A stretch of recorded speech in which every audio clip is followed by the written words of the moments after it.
Back to clean news UP. चलिए देखते हैं उत्तर प्रदेश की 25 फटाफट बड़ी खबरों को। इससे पहले आप न्यूज को कहां से देख रहे हैं हमें कमेंट में बताना बिल्कुल ना भूलें। साथ ही हमारे फेसबुक पेज को भी फॉलो करें। फेसबुक पेज का लिंक डिस्क्रिप्शन में दिया गया है। इलाहाबाद विश्वविद्यालय के अंतिम वर्ष की परीक्षाएं आज से। इलाहाबाद विश्वविद्यालय एवं संबद्ध कॉलेजेस में स्नातक तृतीय वर्ष की ऑनलाइन परीक्षाएं आज 7 जून से प्रारंभ होंगी। इस बार परीक्षा में वस्तुनिष्ठ प्रकार के सवाल पूछे जाएंगे और प्रत्येक इलाहाबाद विश्वविद्यालय एवं संबद्ध कॉलेजेस में स्नातक तृतीय वर्ष की ऑनलाइन परीक्षा आज 7 जून यानी मंगलवार से शुरू होगी।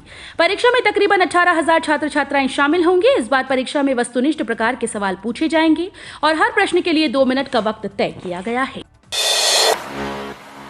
पीआरडी भर्ती में इन्हें मिलेगी तरजीह। 13 जून तक कर सकते हैं आवेदन। ड्राइवर, इलेक्ट्रीशियन, कंप्यूटर ऑपरेटर भी पीआरडी जवान बन सकते हैं। यही नहीं, कुक, मालिक, कॉर्पोरेटर, प्लम्बर, धोबी जैसा ट्रेडमैन को भी उनकी योग्यता के आधार पर चयनित किया जाएगा। ऐसे ट्रेडमैन को पीआरडी भर्ती में तरजीह मिलेगी। 2 वर्ष से अधिक समय बाद हो रही पीआरडी जवानों की भर्ती में पहली बार ये नियम लागू होगा। लंबे समय बाद हो रही पीआरडी जवानों की भर्ती में सबसे अधिक 105 पद लखनऊ में हैं। इनमें 67 पद सिटी कंपनी के हैं। इन पदों पर केवल शहरी क्षेत्र में निवासियों को ही मौका मिलेगा। यूपी के ग्राम प्रधानों के लिए योगी आदित्यनाथ का बड़ा संदेश। मुख्यमंत्री योगी आदित्यनाथ ने कॉन्फ्रेंस ऑफ पंचायत 2022 में ग्राम प्रधानों और ग्राम प्रतिनिधियों से कहा कि हर गांव में 2-2 अमृत सरोवर बनाएं जो शुद्ध जल का एकत्रीकरण का माध्यम बने। उन्होंने कहा कि प्रधानमंत्री नरेंद्र मोदी ने हमें संकल्प दिया है कि हर ग्राम पंचायत में अमृत सरोवर बनाया जाए। मुख्यमंत्री इस कॉन्फ्रेंस में वीडियो कॉन्फ्रेंसिंग के जरिए शामिल हुए। पर्यावरण, वन और जलवायु परिवर्तन विभाग द्वारा पंचायती राज विभाग के सहयोग से आयोजित कार्यक्रम में मुख्यमंत्री ने कहा कि ग्राम पंचायतें हमारी व्यवस्था की आधारभूत इकाई है। ऐसे में अगर हम इन इकाई को मजबूत कर लें तो बहुत सारी चीजें आगे बढ़ती दिखाई देंगी। लोक सेवा आयोग की परीक्षा के लिए मेरठ में बनाए गए 37 केंद्र। अभ्यर्थी इन बातों का रखें विशेष ध्यान। उत्तर प्रदेश लोक सेवा आयोग प्रयागराज की ओर से सम्मिलित राज्य प्रवर अधीनस्थ सेवा परीक्षा 2022 का आयोजन रविवार 12 जून को किया जा रहा है। परीक्षा मेरठ सहित प्रदेश के 28 जिलों में आयोजित कराई जा रही है। मेरठ में आयोग की परीक्षा के लिए 37 परीक्षा केंद्र बनाए गए हैं। जिले में कुल 17,323 परीक्षार्थी पंजीकृत हैं जो दोनों पालियों में परीक्षा देंगे।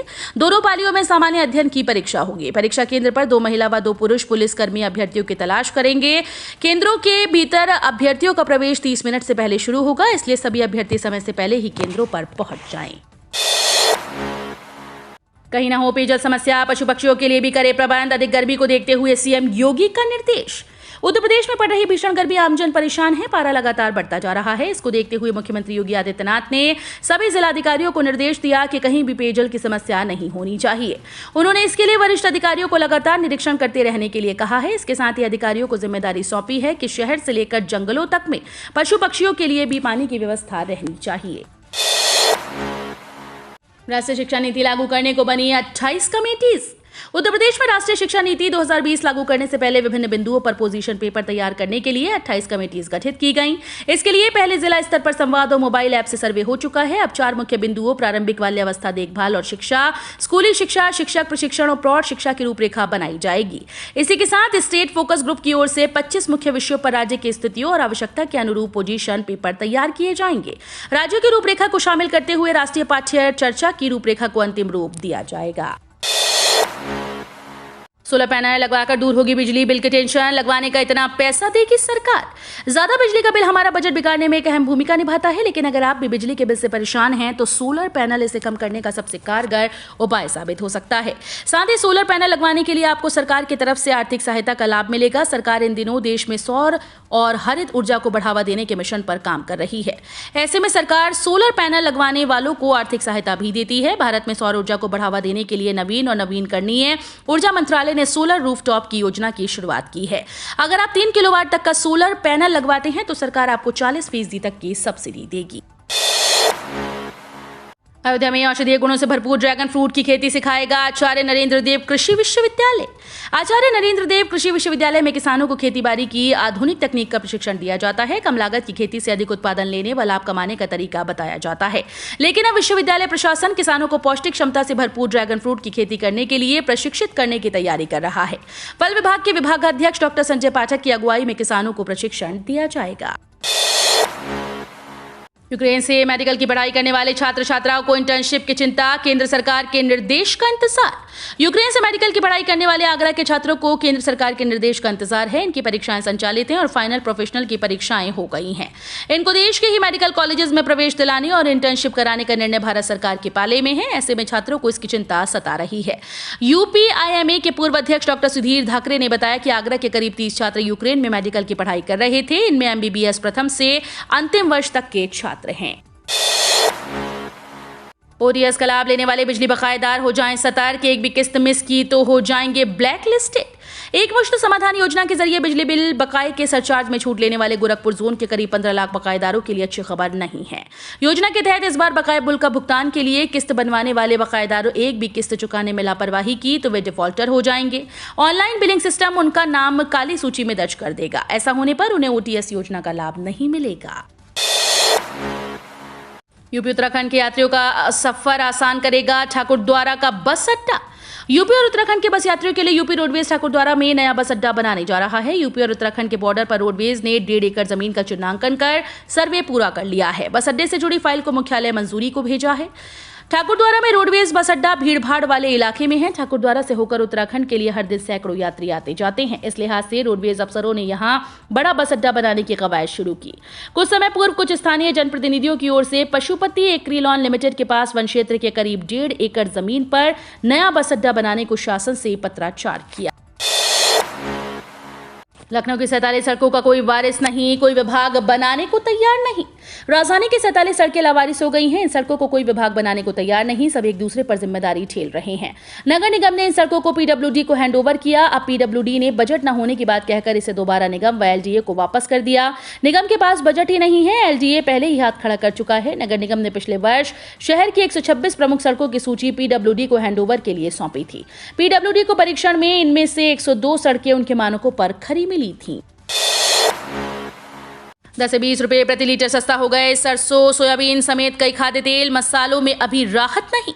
खाद्य तेल की कीमतों में बीते एक सप्ताह के दौरान 10 से 20 रुपए प्रति लीटर की गिरावट आई। सरकार की ओर से आयात शुल्क हटाने और इंडोनेशिया के द्वारा पाम ऑयल का निर्यात शुरू किए जाने के बाद से लगातार कमी आ रही है। हालांकि मसालों की कीमतों में कोई गिरावट नहीं देखी जा रही। हल्दी को छोड़ दिया जाए तो बाकी मसालों की कीमतों में बीते वर्ष के मुकाबले करीब 70% तक की तेजी आई है। वहीं स्थानीय व्यापारियों का कहना है कि बाजार में तेजी है, लेकिन ग्राहकों की संख्या में भी बड़ी कमी आई है। पैगंबर पर टिप्पणी पर मायावती को आया गुस्सा, बीजेपी को दी हिदायत। बसपा सुप्रीमो मायावती ने कहा कि देश में सभी धर्मों का सम्मान जरूरी है, किसी भी धर्म के लिए आपत्तिजनक भाषा का इस्तेमाल उचित नहीं। उन्होंने ट्वीट कर कहा कि इस मामले में बीजेपी को भी अपने लोगों पर सख्ती से शिकंजा कसना चाहिए। केवल उनको सस्पेंड व निकालने से काम नहीं चलेगा, बल्कि उनको सख्त कानूनों के तहत जेल भेजना चाहिए। इतना ही नहीं, बल्कि कानपुर में अभी हाल ही में जो हिंसा हुई उसकी तह तक जाना बहुत जरूरी है। साथ ही इस हिंसा के विरुद्ध हो रही पुलिस कार्रवाइयों में निर्दोष लोगों को परेशान न किया जाए। लखनऊ वाराणसी समेत कई ट्रेन प्रभावित, कुछ ट्रेन रहेंगी रद्द। वाराणसी मंडल के औंढिहार सादात रेलखंड पर दोहरीकरण का काम चल रहा है। इस कारण लखनऊ जंक्शन से 6 जून को चलने वाली लखनऊ वाराणसी सिटी मऊ स्टेशन तक गई। वापसी में 7 जून को ट्रेन मऊ स्टेशन से रवाना होगी। वहीं 6 जून को बांद्रा टर्मिनस गोरखपुर एक्सप्रेस रास्ते में 85 मिनट और वापसी में इस ट्रेन को 75 मिनट रोककर चलाई जाएगी। वहीं गोंडा स्टेशन के यार्ड रिमॉडलिंग के कारण ब्लॉक किया जाएगा। इससे 6 जून को लखनऊ बरौनी समेत कई ट्रेन निरस्त रहेंगी। इसमें ऐशबाग गोरखपुर, लखनऊ पाटलिपुत्र छपरा कचहरी, गोमती नगर जयनगर अमृतसर, लखनऊ गोरखपुर दरभंगा अमृतसर, ये सभी ट्रेन दोनों दिशाओं से निरस्त रहेंगी। यूपी बोर्ड के विद्यालयों में जल्द दिखेगा बदलाव। वाईफाई और बायोमेट्रिक्स से लैस होंगे इंटर कॉलेज। यूपी बोर्ड के तहत संचालित राजकीय इंटर कॉलेजेस में जल्दी बड़ा बदलाव देखने को मिलेगा। विद्यालय के शिक्षक हो या छात्र, सबको अपग्रेड करने की दिशा में कदम बढ़ाया गया है। इसी क्रम में शुरुआत राजकीय इंटर कॉलेजेस के शिक्षकों व विद्यार्थियों की ईमेल आईडी बनाई तैयार की जाएगी, ताकि शिक्षक व विद्यार्थी हर समय आपस में संवाद स्थापित करते हुए जुड़े रहें। जिला विद्यालय निरीक्षक डॉक्टर अमरकांत सिंह ने बताया कि इसके लिए विद्यालयों को दिशा निर्देश पहले ही जारी किए जा चुके हैं। फॉलोअप किया जा रहा है, ताकि ग्रीष्मावकाश के बाद जब स्कूल खोले तो ये प्रक्रिया पूरी हो चुकी हो। यूपी से 377 हज यात्रियों का पहला जत्था सऊदी अरब रवाना। लखनऊ से पहली फ्लाइट हज के लिए रवाना हुई। अब 15 जून तक लगातार हज यात्री उड़ान भरेंगे। लखनऊ से कुल 4,901 यात्री हज करने जाएंगे। देश में सर्वाधिक यात्री उत्तर प्रदेश से हज यात्रा के लिए जाएंगे। इस बार उत्तर प्रदेश को हज यात्रा के लिए 12,000 लोगों का कोटा मिला। उत्तर प्रदेश राज्य हज समिति के अध्यक्ष मोहसिन रजा ने बताया कि उत्तर प्रदेश से हज पर जाने वाले आजमीनों यानी हज यात्री के लिए पहली फ्लाइट 6 जून को रवाना हो गई। हज हाउस से इनके लिए पूरी तैयारी कर ली गई थी। अब मौसी एयरपोर्ट से मदीना के लिए विमान रवाना हुआ है। यूपी में लोगों को डालनी होगी 4G स्मार्ट प्रीपेड मीटर की आदत। अब बिजली के मीटर एडवांस होने जा रहे हैं। उत्तर प्रदेश में जुलाई के महीने से 4G तकनीक वाले स्मार्ट बिजली के मीटर लगाए जाएंगे। 4G मीटर अभी इस्तेमाल हो रहे मीटर से बिल्कुल अलग होंगे। दरअसल जिन घरों में पुराने बिजली के मीटर लगे होंगे उन्हें अपडेट कर स्मार्ट मीटर बना दिया जाएगा। कुछ दिन पहले ही इस संदर्भ में संबंधित अधिकारियों ने जानकारी दी थी कि मौजूदा मीटर्स को या पुरानी तकनीक वाले मीटर्स को स्मार्ट मीटर में तब्दील कर दिया जाएगा। बरेली में कर्फ्यू की खबर चलाने वाले 2 यूट्यूब चैनल्स पर एक्शन। IT एक्ट में दर्ज हुआ मुकदमा। यूपी के बरेली में कर्फ्यू की खबर चलाने वाले यूट्यूब चैनल के खिलाफ कोतवाली में मुकदमा दर्ज किया गया है। उन पर सांप्रदायिक सौहार्द को बिगाड़ने का आरोप लगा है। फर्जी खबर चलाने वाले पर धार्मिक उन्माद फैलाने IT एक्ट के आरोप में मुकदमा दर्ज किया गया। इंस्पेक्टर कोतवाली हिमांशु निगम ने बताया कि YouTube channel RA knowledge word और बरेली प्रोडक्शन ने बरेली में दंगा, शहर में लगा कर्फ्यू, 3 जुलाई तक धारा 144 लगी, बहुत बड़ी घटना करके खबर चलाई। इसके अलावा बरेली से बड़ा ऐलान, 10 जून को होगा काम। यूट्यूब चैनल के जरिए बड़ी बड़ी खबरें चलाकर शहर का माहौल बिगाड़ने की कोशिश की। 52 साल में नहीं बढ़ी इतनी गर्मी। यूपी का सबसे गर्म जिला कानपुर, पारा पहुंचा 47 डिग्री के पार।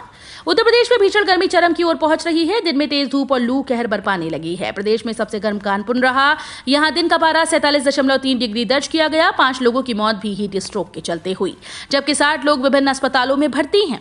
लखनऊ, कानपुर समेत पूरा मध्य यूपी भीषण तपन और लू की चपेट में है। बुंदेलखंड में भी लोग गर्मी से बेहाल हैं। यूपी में लगातार दूसरे दिन कानपुर सबसे गर्म रहा। NIOS के बैंक खातों में साइबर ठगों ने लगाई सेंध। फर्जी ईमेल आईडी का इस्तेमाल कर 60 लाख रुपए निकाले। नोएडा में साइबर ठगों ने राष्ट्रीय मुक्त विद्यालयी शिक्षा संस्थान के खाते से 60 लाख रुपए निकाल लिए। जालसाजों ने NIOS से मिलती जुलती ईमेल आईडी का इस्तेमाल कर फर्जीवाड़े को अंजाम दिया। पुलिस ने इस संबंध में केस दर्ज कर ठगों की तलाश शुरू कर दी। सेक्टर 58 के थाना प्रभारी निरीक्षक विनोद कुमार ने बताया कि नोएडा के सेक्टर 62 में NIOS का ऑफिस है। इसके सचिव प्रदीप कुमार मोहंती ने रिपोर्ट दर्ज कराई कि अज्ञात साइबर ठगों ने उनके संस्थान के बैंक खाते से 3 बार में 60 लाख रुपए की रकम निकाल ली है।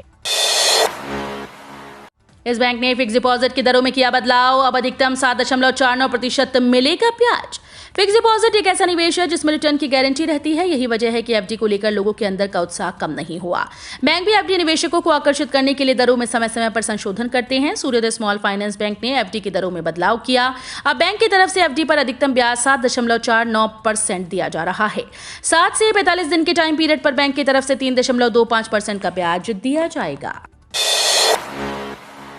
न्यूनतम समर्थन मूल्य पर खरीद। चने की खरीद की अंतिम तिथि बढ़ाई। रबी फसलों की खरीद का अंतिम दौर चल रहा है। कई जगहों पर रबी की फसलों की खरीद को बंद कर दिया गया और कई स्थानों पर इसकी अंतिम तिथि को बढ़ा दिया गया है। इसी क्रम में मध्य प्रदेश सरकार की ओर से चने की खरीद की अंतिम तिथि को बढ़ा दिया गया। अब राज्य में किसानों से आज 7 जून तक चने की खरीद की जाएगी। राज्य सरकार के इस फैसले से चना उत्पादकों किसानों को काफी राहत मिलेगी। राज्य में बहुत से किसान से अभी तक चने की MSP पर खरीद का काम बकाया था। कई किसान MSP पर चना बचाना चाहते थे, लेकिन खरीद की अंतिम तिथि 31 मई थी। भारत ने रोका निर्यात। दुनिया भर में इतना महंगा हुआ गेहूं, चावल में भी उछाल। रूस यूक्रेन के बीच 3 महीने से ज्यादा समय से छिड़ी लड़ाई समेत मौसमी फैक्टर्स ने दुनिया के सामने में फूड क्राइसिस पैदा कर दिया है। सभी देश पहले अपनी जरूरतों को पूरा करने पर ध्यान दे रहे हैं। भारत ने भी इसी कारण गेहूं समेत कुछ जरूरी चीजों के निर्यात पर पाबंदियां लगा दी। हालांकि भारत के इस फैसले का ग्लोबल मार्केट में प्रतिकूल असर पड़ा है। निर्यात पर रोक लगाने के बाद गेहूं की वैश्विक कीमतें तेजी से बढ़ी और रिकॉर्ड हाई लेवल के पास पहुंच गई। संयुक्त राष्ट्र की food agency food and agriculture organisation के अनुसार यूक्रेन पर रूस के हमले के बाद दोनों देशों में गेहूं का उत्पादन कम रहने की आशंका है। इस बीच भारत ने गेहूं के निर्यात पर रोक लगा दी। भारत के टॉप 10 कल्टीवेटर। भारतीय कृषि में आधुनिक कृषि यंत्रों और मशीनों का प्रयोग बढ़ने लगा है। किसान आधुनिक कृषि यंत्रों की सहायता से कम श्रम और कम लागत में अधिक पैदावार का लाभ प्राप्त कर रहे हैं। आधुनिक यंत्रों की सहायता से कई मजदूरों का काम कम समय में निपटाया जा सकता है। इससे खेती की लागत कम करने में मदद मिलती है। कल्टीवेटर की खरीद के लिए सरकार की ओर से किसानों को सब्सिडी भी दी जाती है। जैसा कि इस समय खरीफ बुआई का समय आ गया, किसान खरीफ फसल की बुआई के लिए खेत तैयार करने में जुट गए। ऐसे में उन्हें खेत की जुताई के यंत्रों की आवश्यकता होगी। तो ये थी आज की 25 फटाफट बड़ी खबरें। अगर आपको न्यूज पसंद आई हो तो वीडियो को लाइक और शेयर जरूर करें। धन्यवाद।